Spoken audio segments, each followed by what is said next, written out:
The Phillies begin a 6-game road trip in Detroit tonight as they take on the Detroit Tigers. And Ryan Lawrence of PhillyVoice.com has a great piece on the Ryan Howard situation. And Ryan, they're in I guess Makinen's in a tough spot. It's a little different than the spot Ryan Sandberg was in last year, but it seems like Pete really is sticking to his guns and kind of platooning these guys. But should something be done here? Guys hitting 161. Matt Klenak said the other day, yeah, but he's the only guy that can hit the ball over the fence for us, so he's going to stay, at least for now. Yeah, but, the other half of that question is who's to say the other guy can't hit the ball over the fence? I mean, Tommy Joseph had 6 home runs in AAA.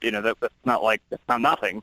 And hit 6 home runs while also having, an OPS, hovering around 1,000. So I think I'd take the guy that is getting on base a lot more, driving the ball more, and has, even if it's AAA. I mean, what I'm saying is just because Ryan Howard's hitting home runs doesn't mean the guy that you're replacing him with isn't going to hit home runs. I think Pete's going to reach a boiling point soon, but I don't think it should come down to him. I think that, they have a front office that needs to act because, when Sandberg tried to do this 2 years ago and he benched Ryan Howard, it didn't last. 3 days later, Ruben Amaro Jr. emerged and kind of took over the controls, I guess you could say, and that undercut Sandberg. And Sandberg no longer had any power in that clubhouse. It couldn't do anything. So why would Pete want to, dig his own grave and do something similar? So, yeah, I mean, the front office, it's a new front office. They don't have any ties to Ryan Howard. They should act. They should do something. It's sad. Howard, obviously was as instrumental as any other player during the Phillies run, but, it's over. We're all aware of that. And, even Ryan, he has to look at his numbers and realize he's not producing. I think that something will happen.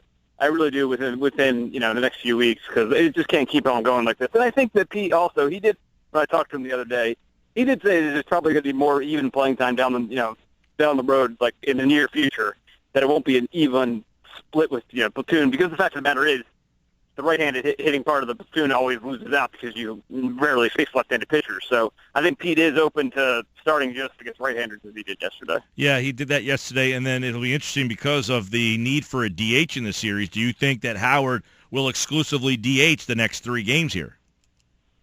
I would hope so. If Joseph also isn't exactly, a pro over there at first, he's obviously a little bit more mobile than Ryan Howard, but I think most of us are.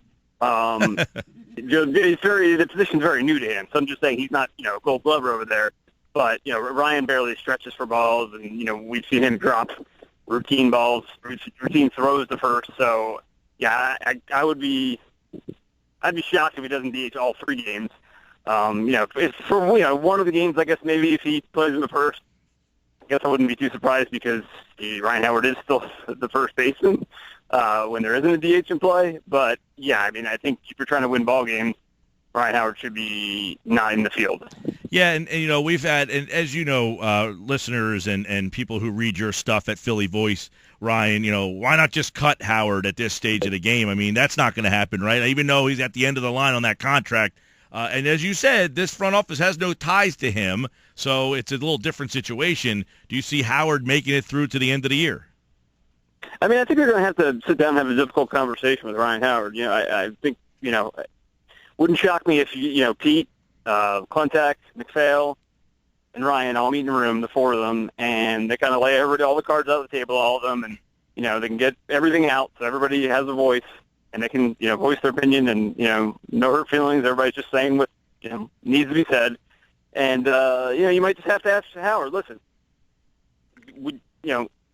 you're only under contract for 4 more months. Would you rather us give you your walking papers, or would you like to transition to a Matt Stairs-like role and be, a guy that can pinch hit in the 9th and hit a home run? Stairs obviously did that pretty well, and I'm not saying that Howard could do that very well. But, at least you're saying, hey, listen, you're just not going to get done on an everyday basis. But, there's still a place for you on this team if you want it, if you're okay with being a part-time guy. Maybe starting once a week, maybe twice a week. But I think that's what needs to be said. And if he's not interested in that, or if you think that it could possibly be a problem where he's going to be kind of I don't want to say a problem in the clubhouse, because I really don't see Ryan as that guy. He's not like a Papelbon type. He's not like someone that's going to, I don't think, It's just his personality. He's kind of a good-natured guy.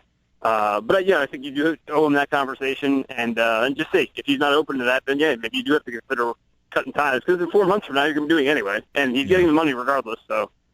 Well, Ryan Lawrence is with us, PhillyVoice.com. Yeah, it's really hard because the team is playing well. If the team was not playing well, I guess it wouldn't matter as much, but you got a guy who conceivably is holding them back. So let me ask you that then. You watch this team virtually every day. You have seen them since February.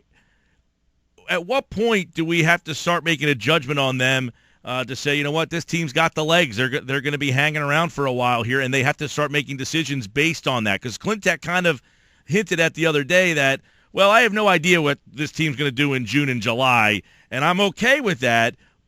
But they're basically, I guess, saying here, we're waiting for the other shoe to drop, it sounds like. Yeah, I mean, well, they got to keep in mind the big picture. And, they're not going to veer from, if you've read everything that McPhail has said since McPhail took over a year ago, it's that you have to stay course and you have to stay true to your plan and be patient and let it play out. And if you do that, you'll be rewarded. I don't think they're going to take 6-7 weeks into a season and think, whoa, we could win 80. We're on pace to do this. Mm-hmm. And all of a sudden say, guess what, we're trading J.P. Crawford, or we're trading this guy because we need an outfielder. You're not going to see that. That's not happening. They're going to, if they can upgrade this team in small ways without mortgaging the future, then I think they'll be open to that. But they're in no way going to start trading, top shelf A-level, B-level prospects to go get a veteran outfielder X who probably isn't going to be here next year or isn't a part of the plan, beyond 2017. Like, they're just not going to do that. I mean, I think at the end of the day, they realize what they are. They're a competitive team right now. But, you're also relying on a very young pitching staff. If you think that Vince Velasquez, Aaron Nola, and Jared Eichhoff can get through to September pitching like they're pitching right now, you're probably being very, very, very bullish.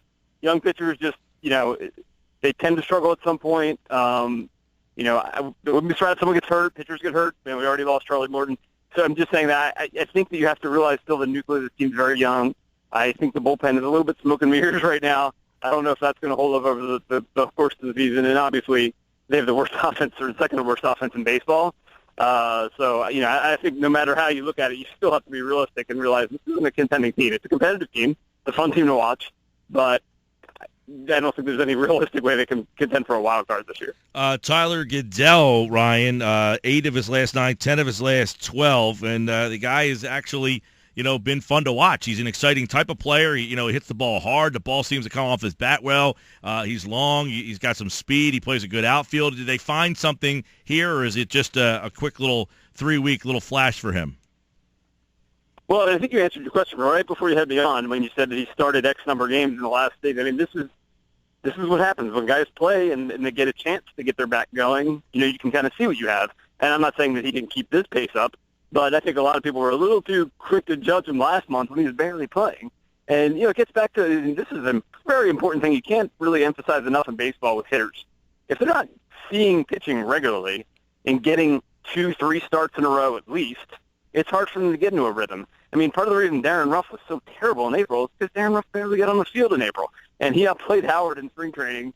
Really, he should have been, again, they shouldn't have had a straight platoon. It should have been split, you start 3 games a week, you start 3 games a week, something like that. Because Ruff hadn't started more than 3 games in a row since last year. And the only time that Ruff ever actually did play regularly, he hit 800 OPS in the second half of 2013 when Howard was out with knee surgery. So I think what you're saying with Goeddel is he's taking advantage of getting this regular bat, getting comfortable. And he's the guy that was a double-A player last year. Now he's seeing major league pitching on an everyday basis.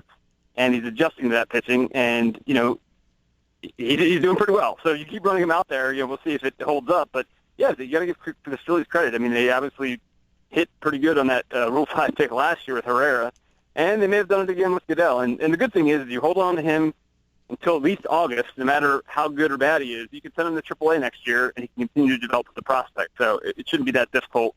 It's a win-win, really, for them, no matter what happens with Goeddel. All right, Phillies in Detroit, and they also play the Cubs and the Nationals. So a tough 9-game stretch here. I guess we will find out what they are made of. They did sweep the Nationals last time, but the Cubs very, very good, and this Tiger team very good offensively. Vincent Velasquez. And I think they have the Cubs and Nationals going to come back home, too, in the next month, too. So the next month's going to tell you a lot about this team, I think. All right, Ryan Lawrence, phillyvoice.com. Make sure you go over there and give him his stuff a read there at phillyvoice.com. Thanks, Ryan. Thank you, Mike.